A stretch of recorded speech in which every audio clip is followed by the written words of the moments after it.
Southern Fried True Crime covers cases that are not suitable for young listeners, and there may also be some explicit language used. Listener discretion is advised. This episode includes details of graphic violence against children that listeners may find distressing, so please proceed with caution. He's a psychopath. He doesn't have the kind of emotions that you and I have. He doesn't have the capacity to feel badly about it. These weren't his wife and children. These were people that got in his way. That is a quote from the late author Joe McGinnis, who wrote Fatal Vision, about infamous family annihilator Jeffrey MacDonald. I feel like I cover a lot of these monsters, but I looked, and including today's case, out of 86 episodes, I've only covered 5. I was surprised, but I think it's because we are all inundated with these horrific cases by the daily global news cycle. But these cases are not as common as we think. Experts estimate there are only 10 to 20 cases per year in the United States, in contrast with almost 12,000 intimate partner homicides yearly. But sadly, domestic violence murders are so commonplace, they don't produce shocking headlines the way family annihilators do. We are always horrified, outraged, and can never understand the motivations. But typically there are 4 types of family annihilators: anomic, disappointed, self-righteous, and paranoid. Anomic means someone who feels alienated from society. This and the other 3 types are almost always tied to a mental illness or a sudden breakdown. These types are also typically in the murder-suicide category of annihilators. Michael Curry, like Jeffrey MacDonald and Chris Watts, is in what I believe is a 5th category, the narcissistic annihilator. They kill their families for selfish reasons. They want to start a new life without the responsibilities of the life they already have. And Michael Curry, like MacDonald and Watts, killed his pregnant wife and 2 small children, illustrating another depressing statistic. The number 1 cause of death in pregnant women is homicide. Welcome to episode 86, another narcissistic family annihilator, Michael Curry.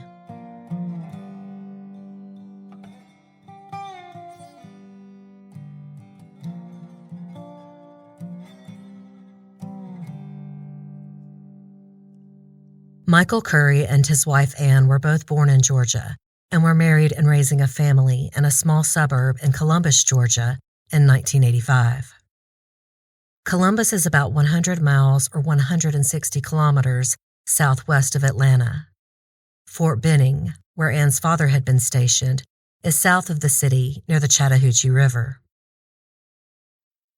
Fort Benning is home of the United States Army Maneuver Center of Excellence and the U.S. Army Infantry School, among other operations. It supports more than 120,000 active-duty military, their family members, reserve soldiers, retirees, and civilian employees. It is the largest employer in the Columbus area. Columbus is home to many museums and tourist sites, including the National Infantry Museum, dedicated to the Army's infantry branch, and it has the longest urban whitewater rafting course in the world, constructed on the Chattahoochee River. Columbus was founded in 1828 due to its location near the Chattahoochee River and was named for Christopher Columbus. It is one of the few planned cities of that age, when towns and cities often just rose up around railroads or other ports. Native American Creeks lived there until they were forcibly removed in 1836 by the federal government to make room for European settlers. During the Civil War, unaware of General Lee's surrender in Virginia on March 29, 1865, Union and Confederate battalions fought in the Battle of Columbus on Easter Sunday, April 16th. John Pemberton, who invented Coca-Cola, was part of the Georgia State Guard and was wounded in that battle. He became addicted to morphine. He had been a practicing surgeon and pharmacist before the war, and after the war, he opened a new pharmacy and invented what he named Pemberton's French wine cola as an alternative to help with his addiction. He did this experimenting with cocoa leaves and wine. We know today that Coca-Cola originally contained cocaine, the second most frequently used illegal drug after marijuana, soon to be the first, as the legalization of marijuana is on the rise in the United States. But not until 1903 did we finally understand the addictive quality of cocaine, and it was removed from the Coca-Cola recipe, even though cocaine wasn't outlawed for public consumption until the 1914 Harrison Narcotics Tax Act, which basically made it available only for medicinal purposes. New laws in the 1970s and then during the war on drugs in the 1980s finally criminalized the recreational use of cocaine. Royal Crown Cola, or RC as it is popularly known, was also invented in Columbus in 1905 for the same reason. It is still around today, but it did not become the cultural zeitgeist that Coca-Cola did. Today, there is a Coca-Cola Space Center in Columbus, a huge tourist attraction where you can drive a simulated space shuttle landing, study exhibits, and watch a planetarium show in the world-famous Omnisphere Theater. In the 1980s, Columbus became notorious for being a bit too conservative with entertainment.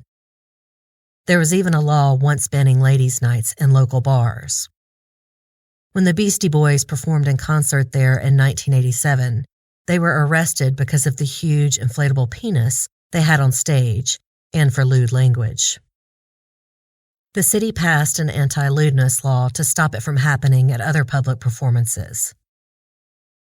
Despite that, Bobby Brown, Gene Simmons, LL Cool J, and Too Short were all arrested at their concerts in Columbus, either for language or for dancing inappropriately.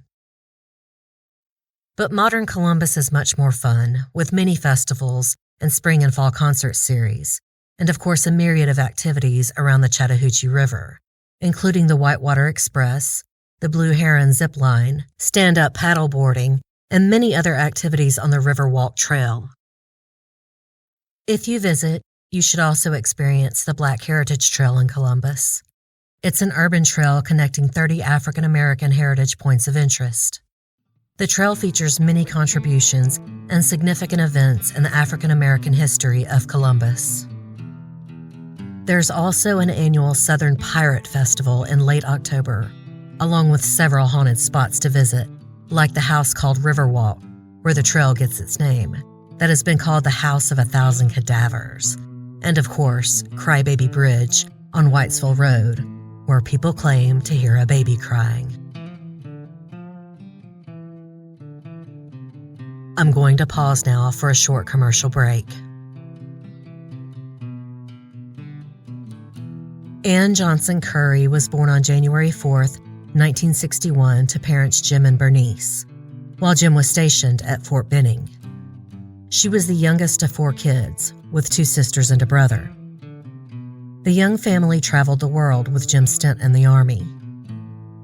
Ann, who would remain active in the church, graduated from Capital Christian Academy in Upper Marlboro, Maryland, before attending a Christian college near Los Angeles, though she didn't complete her degree. She was brunette, with a shy smile, and she's described as petite in some newspapers. Ann married Michael Curry in January of 1981, though her parents did not know how they met. Ann's mother said that when Ann and Michael first started dating, Ann would often come home from dates crying, but she never told her parents why she was crying. Michael Lee Curry was born in Georgia in 1958 to parents Orville and Joyce. He had dark hair and very large teeth with a pronounced overbite. At the time of the murders, he was a maintenance supervisor at the Bradley Center, a psychiatric treatment facility. Michael and Ann had a daughter named Erica, born in August of 1981, and their son Ryan was born in January of 1984. Ann was 8.5 months pregnant with their third child, a boy, when she was murdered.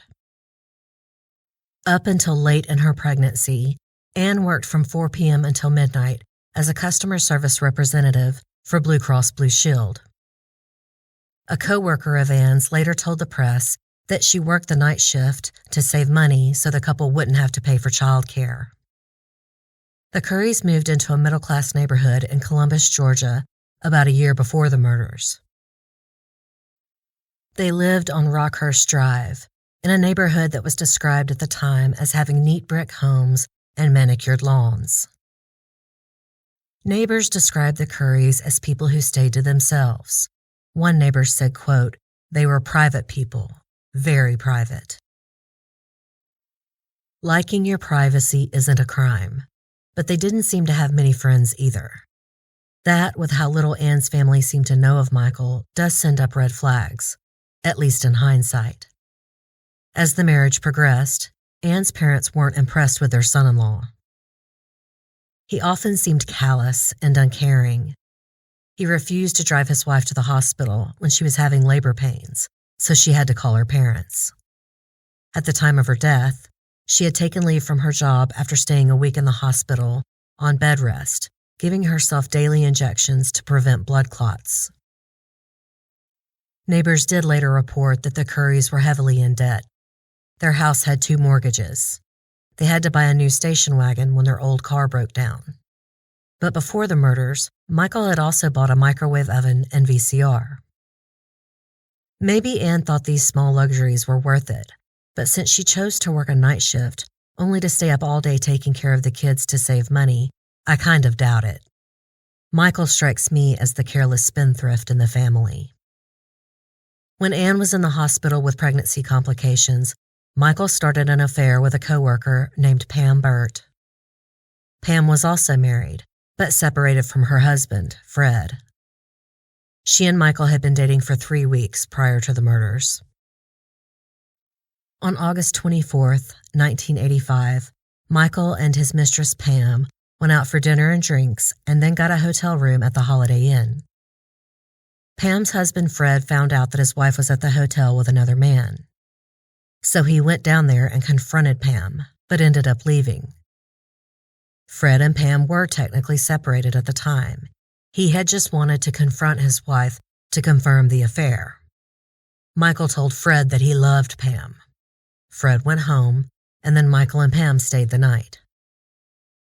Michael told Ann the next day that he had been out drinking with friends and they all decided to get a hotel room. On the morning of August 29, 1985, Ann and the children visited Ann's parents. Her parents lived on Fairview Drive in Columbus, Georgia.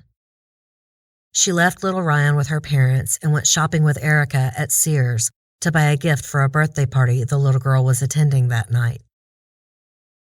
She got back to her parents' house sometime after 12 p.m., collected the kids, and headed home. By around 5:30 p.m., storm clouds had formed and thunder was rumbling, right as a man named Paul Edward Grable Jr. got home from work. It was the Thursday before the Labor Day long weekend. As the storm cloud burst, Michael headed into his parents' Rockhurst Drive house. He saw Michael Curry coming home across the street. As soon as he went inside his parents' home, someone banged on the door. Michael leaned against the storm door, looking out of breath. As Paul opened it, he collapsed. Paul grabbed Michael and thought he was having a heart attack. Paul then said Michael said faintly, "They killed my wife and kids." So he ran to tell his mother to call 911. The call came in at 5:34 p.m. When Paul came back, Michael Curry was clutching the arms of a chair, rocking violently. He let out an angry scream. When Paul tried to calm him down, Michael jumped up and grabbed Paul and threw him against the open front door, yelling, "They killed my wife and kids." The two hit the door so hard the knob punctured the wall behind it. "Look, I'm trying to help you," Paul said, he yelled. He pushed Michael back into the chair where he remained seated. Police arrived at 5:38 p.m. and asked Michael what was wrong. At first he was calm and said, "I came home and found my family dead." Then he jumped out of the chair he was sitting in and, according to the police report, started screaming, cursing, and kicking.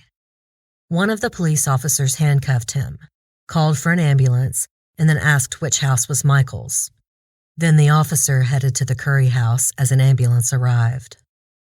The paramedics checked Michael for injuries and then went with the officer into the Curry house. The storm door was unlocked and the front door was open, so they entered the house through there. Inside, they found Ann, Ryan, and a bloody bush axe in the den, and Erica in the kitchen.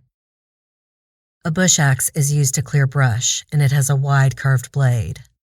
The axe had a 4-foot-long wooden handle and a hooked and pointed steel blade around 20 inches long. Ann had been hit in the throat and the head with the axe blade. She was nearly decapitated and had a deep puncture wound to her left temple. There were also puncture marks and cuts where the blade had been dragged across her chest. Ryan was found near Ann. The 20-month-old toddler had been hit in the head with the axe blade and had bruising on his upper torso. He was gripping the shag carpet when he was found. 4-year-old Erica was near the door in the kitchen. It looked as though she'd been trying to run out the door. She had been hit in the head and mouth with the axe. Her palate, teeth, and glasses were found scattered across the kitchen floor. The officer immediately called for backup, then checked the rest of the house for more bodies. When he didn't find any, he and the paramedics went back outside. Michael was handcuffed and taken to the back of a patrol car. Detective Ricky Bourne arrived at the scene at 5:55 p.m. Bourne looked around the scene briefly and then told the officers to take Michael to the police station. Paramedics moved the bodies quickly to the coroner's office, and the coroner, not a doctor, tried to save Ann's unborn baby. He tried to wait for the medical examiner, but they knew they were running out of time. He called him and asked which scalpel to use as the ME jumped in his car and rushed over. But when the coroner took the baby out, he was already blue, dead from the lack of oxygen. The baby, whom Ann had planned to name Tyler, was fully developed and weighed over 5 pounds.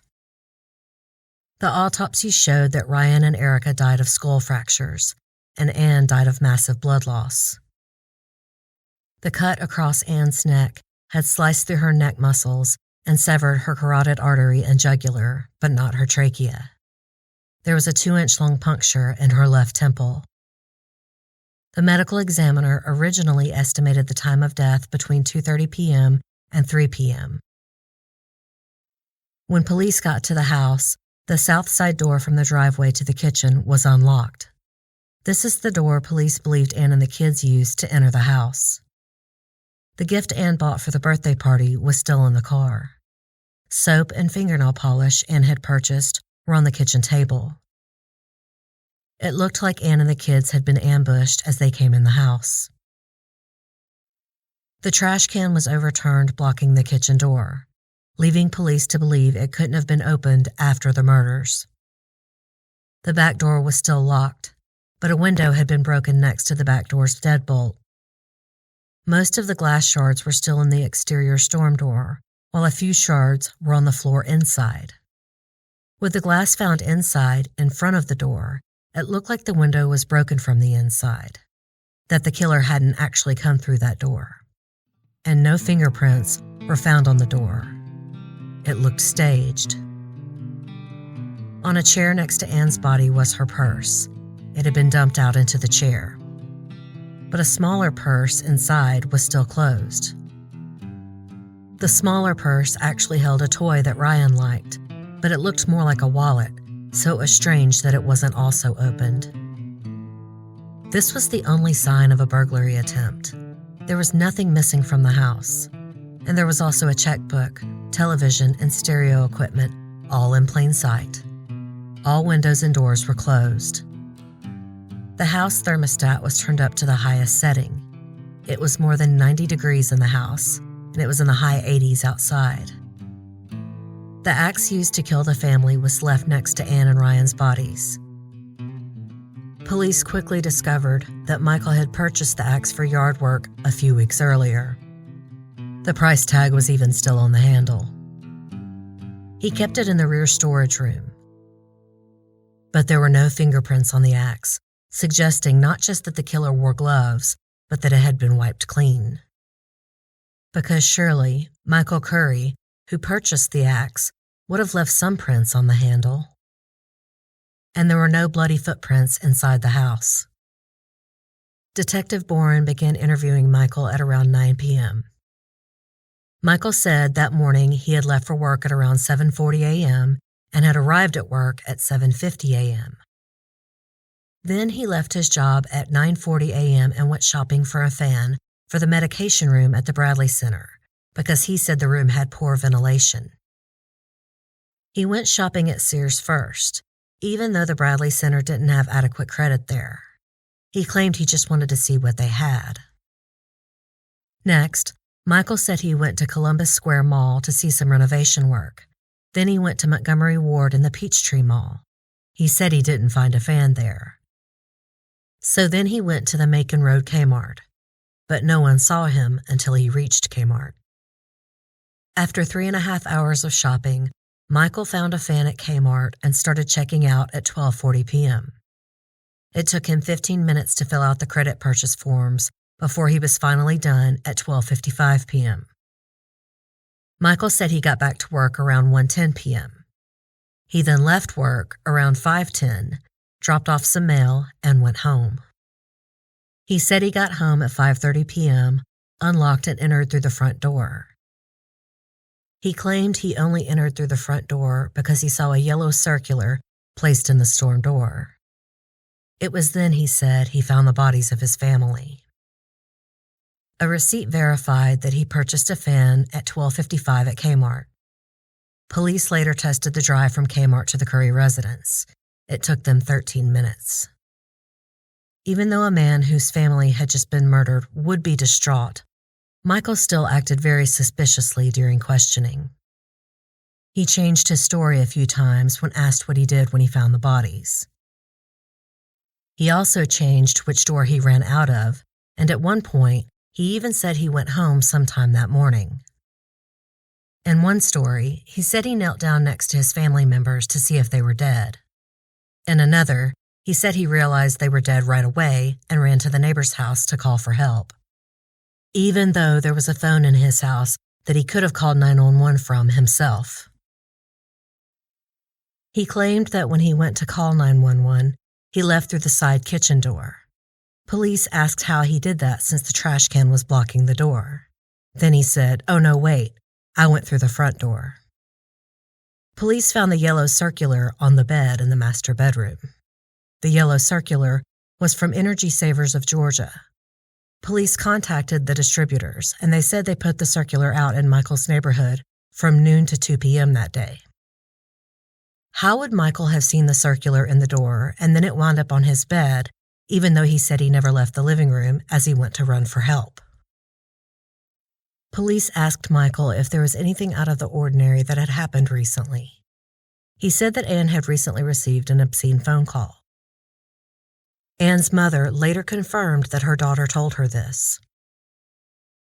Michael refused to answer the police when they asked if there were marital problems, so he did not admit to the affair with his coworker Pam. He did admit that they were having financial difficulties, though, but he said he had no problems with anyone. He couldn't think of anyone who would want to kill his family. During the interview, Michael said he drank alcohol and had done drugs in the past.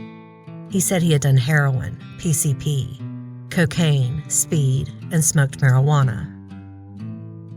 But he said after a stint in rehab in 1979, he only smoked pot. Michael admitted that he had flashbacks from his drug days, but he was tested for drugs and alcohol on the night of the murders, and he was clean. Michael had some scratches on his arms, and when the police asked about them, he claimed he had gotten them from moving boxes at work. He also said it could have been from the altercation with Paul Grable and the police when he ran for help that day. If he had killed his family, that would be a smart way to explain the scratches on his body.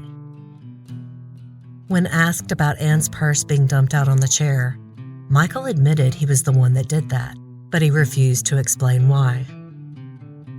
Detective Boren later described Michael as standoffish, calm, quiet, but nice during the interview, which lasted from 9 p.m. to 11 p.m.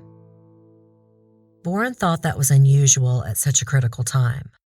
He said that Michael was falling asleep during their interview, so Michael agreed to come back the next day for another interview. But once the interview was cut short, Michael was sent to the medical center for an examination to submit samples of his hair, blood, saliva, and fingerprints, and surrender his clothes. He left the hospital at around 2:30 a.m. No blood was found on his clothes. The next day, Michael returned to the station with an attorney, and the attorney informed the detective that Michael would not be answering any more questions. He also refused to take a polygraph test, on the advice of his new attorney. The attorney later told the AJC that the test is inadmissible in court anyway, and Michael was in no condition physically or emotionally to take the test. Police went to search Michael's office at the Bradley Center.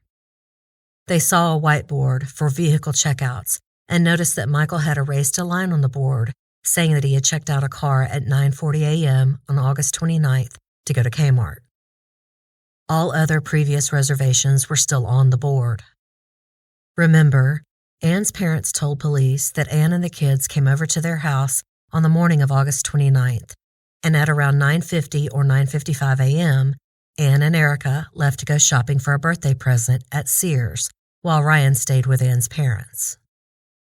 Anne and Erica came back, and then they all left about 10 minutes later. Anne's mother was unsure of the exact time they left her house, but she thought it was around 12:30 p.m. But she had watched a television show that ended at 12 p.m., so it could have been earlier. Police tested the drive from Anne's parents' house to the Curry residence. It took them 7 minutes. That meant that Anne and the kids arrived home at around 12:37 p.m. at the latest. The Kmart cashier, who rang up the fan Michael was buying at 12:55 p.m., said that Michael was sweating profusely. Even though the store was kept so cold, workers often wore sweaters. Co-workers told police they saw Michael at work around 8 a.m.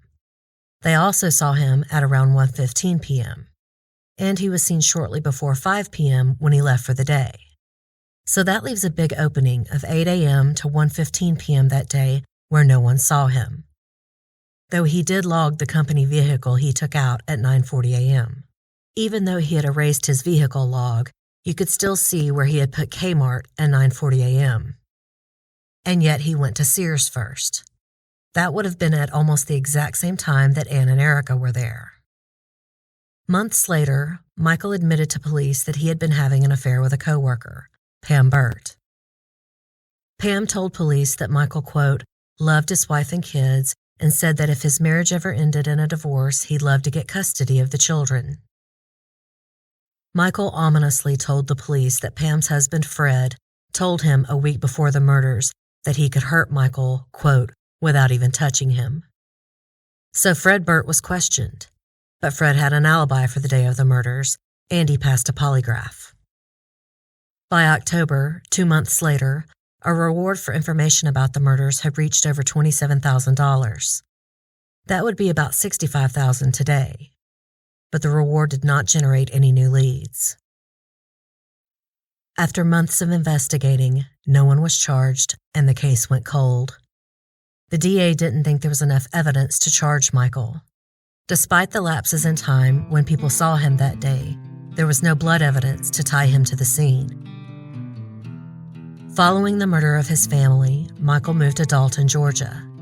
He started working as an electronics technician for the Dalton City School District. Michael's background check was clean because he had never been charged with the murders. He was still living there when he was arrested nearly 25 years later. I'm going to pause now for a word from today's sponsor.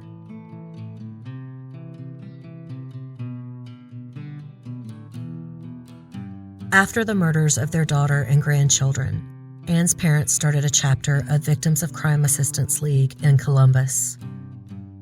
Moving on with his life, in 1987, Michael became engaged to a woman named Lisa Noman, but they soon broke up after Michael threatened Lisa with a staple gun. She stayed quiet about it at the time. In October of 2006, Michael married a woman named Susan. They were still married when he was later arrested. In 2009, a new DA named Julie Slater was elected, and she decided to reopen the Curry family murders. She talked to the original detective, Ricky Bourne, who was now the police chief. Bourne assigned a new detective, Randy Long, to take a fresh look at the cold case. Long felt that the circumstantial evidence against Michael was solid, and he found that Michael had cashed in insurance policies on his family once the investigation was dropped. He also talked to Lisa Noman and got her full story. Long, Bourne, and Slater decided to take the evidence before a grand jury. The grand jury indicted Michael on 2 counts of malice murder and 2 counts of felony murder and aggravated assault for each of the 3 victims. He was also charged with felony and malice feticide for the murder of his unborn son. Michael was arrested on May 20th, 2009 at his Dalton, Georgia home. When Michael was charged, Anne's mother told the press, "Words cannot describe how we feel at this moment. It is an unbelievable relief and sadness." She said her family had suspected Michael from day one.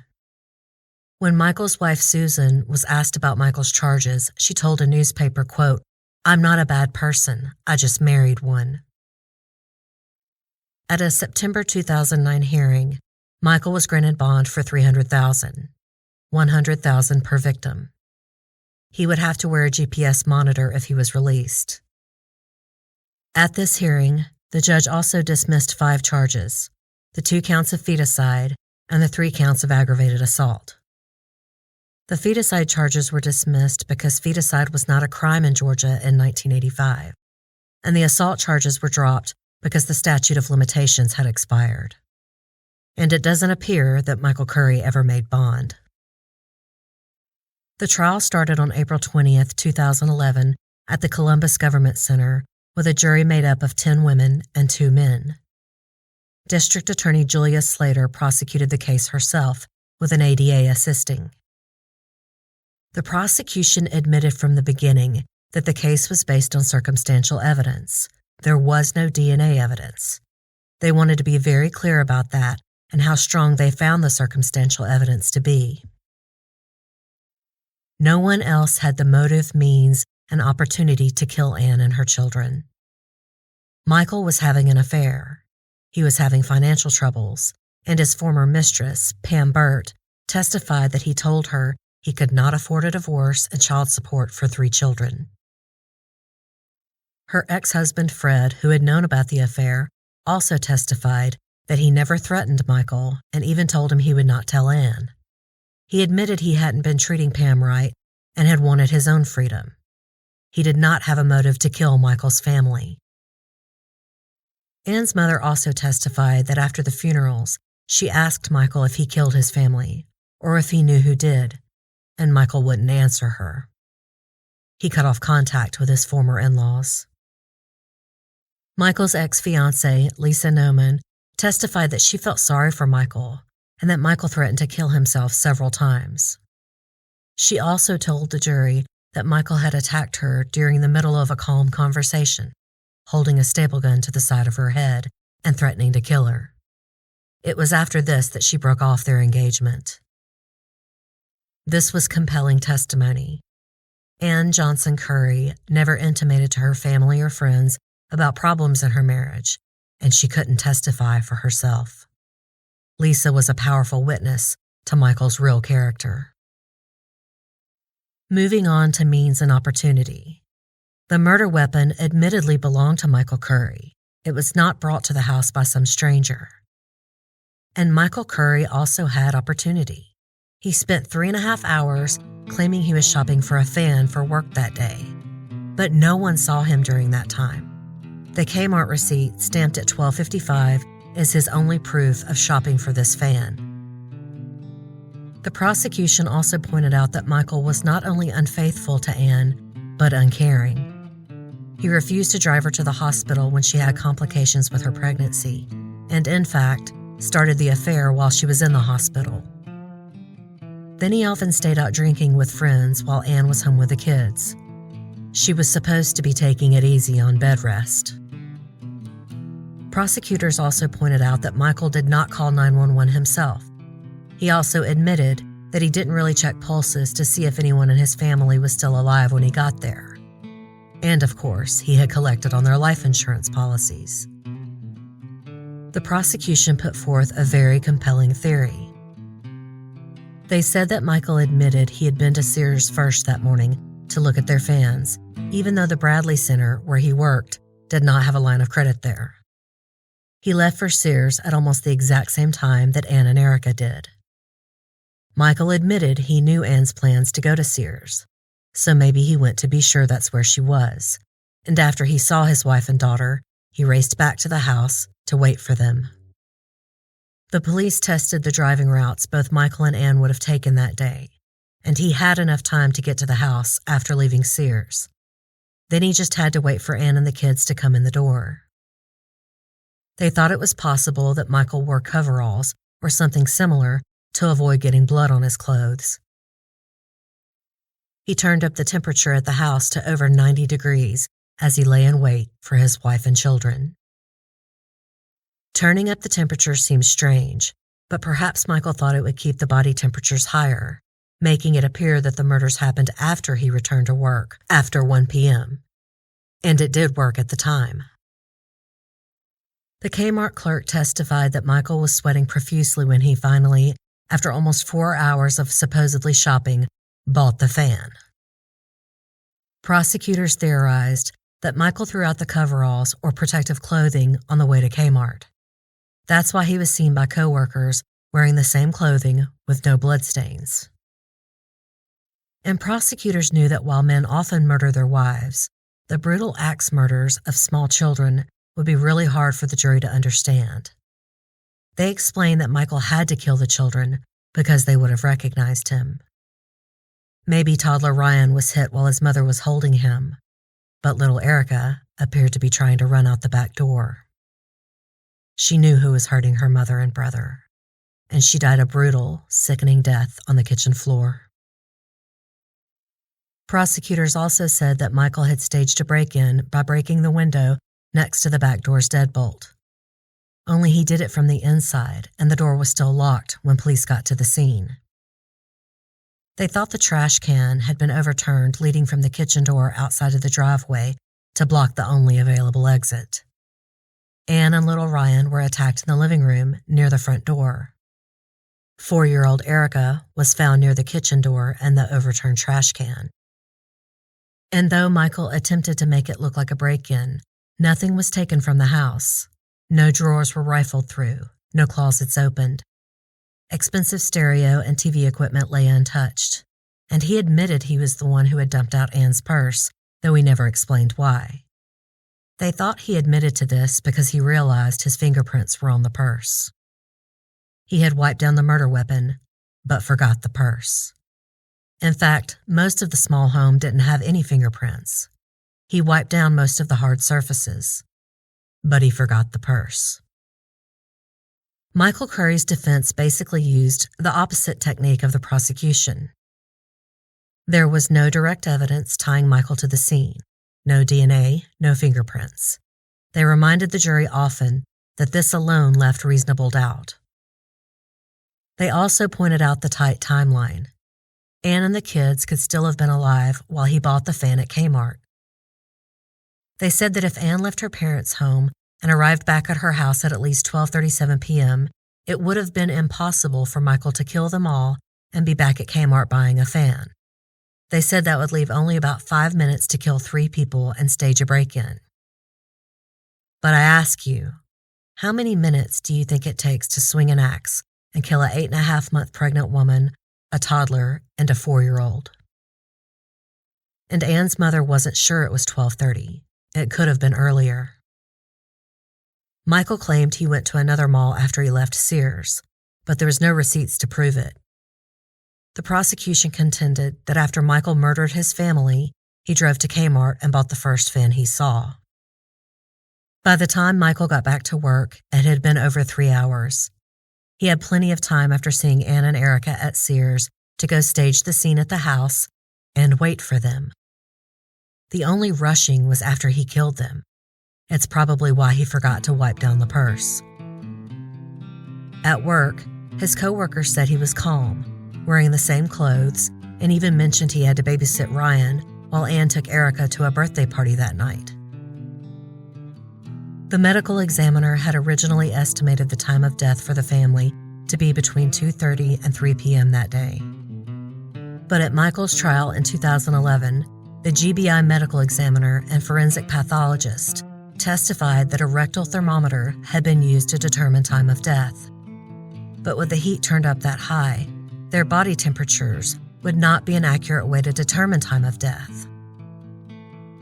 Now the experts said that the murders could have occurred in the late morning hours or right after 12 p.m. Michael's decision to turn up the heat to 90 had worked in 1985, but by 2011, that theory was debunked. He chose not to testify on his own behalf. The jury deliberated for almost 8 hours, and on April 27, 2011, Michael Curry was found guilty on all counts. The jury foreman later told the Ledger-Inquirer that the jurors, quote, had wondered why an innocent man wouldn't be eager to take the stand in his own defense. Michael was sentenced to 3 consecutive life sentences. He will not be eligible for parole until he serves at least 30 years. He will be 83 years old if he survives in prison, and it's doubtful he would be granted parole without confessing. In Michael's appeal, his defense team argued that the circumstantial evidence wasn't even proven, that the timeline was too tight, and there just wasn't sufficient evidence to prove his guilt. The Georgia Supreme Court did not agree. They denied his appeal and reaffirmed his conviction on July 9, 2012. Michael is currently incarcerated in Ware State Prison in Waycross, Georgia. I mentioned in the opening that Michael Curry reminded me of family annihilators Chris Watts and Jeffrey MacDonald.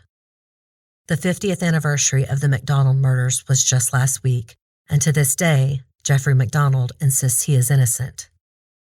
Chris Watts wound up confessing, once faced with insurmountable evidence. He and his despicable family have tried to blame his pregnant wife for financial issues, which put him under too much pressure. But he, like Jeffrey MacDonald and Michael Curry, had a mistress. All 3 of these monsters killed their pregnant wives and 2 small children in very gruesome manners.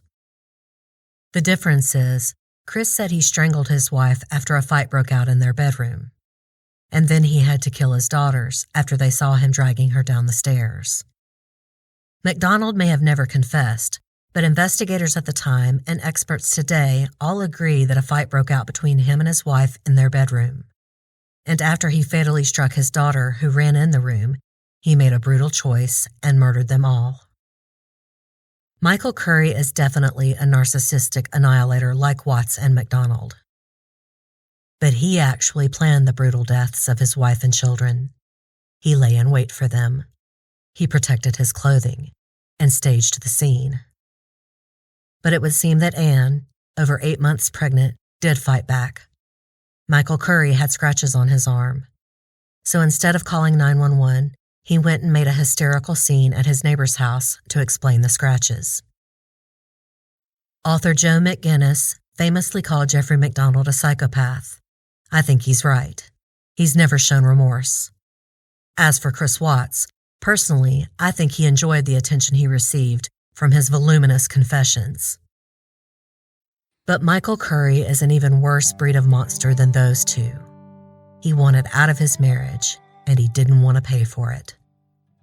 So he carefully planned the destruction of his family. He hacked his pregnant wife and 2 small children to death with an axe. If there is a hell, they're holding a special place for Michael Curry. Southern Fried True Crime is written and produced by me, Erica Kelley. The original graphic artist by Coley Horner, and Southern Fried's original music is by Rob Harrison of Gamma Radio. Thank you to listener Michele Hamilton for suggesting this case, and thank you to Haley Gray for her diligent research. If you enjoyed today's show, don't forget to subscribe and please tell a friend or rate and review on iTunes. I'm also on most large platforms like Stitcher and Spotify. I've recently joined Stitcher Premium, and for 1 month, you can try it out for free by using my promo code Southern Fried. After that, for about $5 a month, you can listen to Southern Fried and many other shows ad-free. Go to StitcherPremium.com and use promo code Southern Fried to sign up for 1 free month. If you're interested in supporting the show, please visit my website, southernfriedtruecrime.com. There you can sign up to be a patron of the show, make a one-time donation, or purchase show merchandise. That's southernfriedtruecrime.com. And don't forget to check out my YouTube channel. If you have any case suggestions, please email southernfriedtruecrime@gmail.com. Private messages on social media get lost, so email is best. And please feel free to reach out. I love hearing from you guys. Until next time, thanks so much for listening. Y'all take care.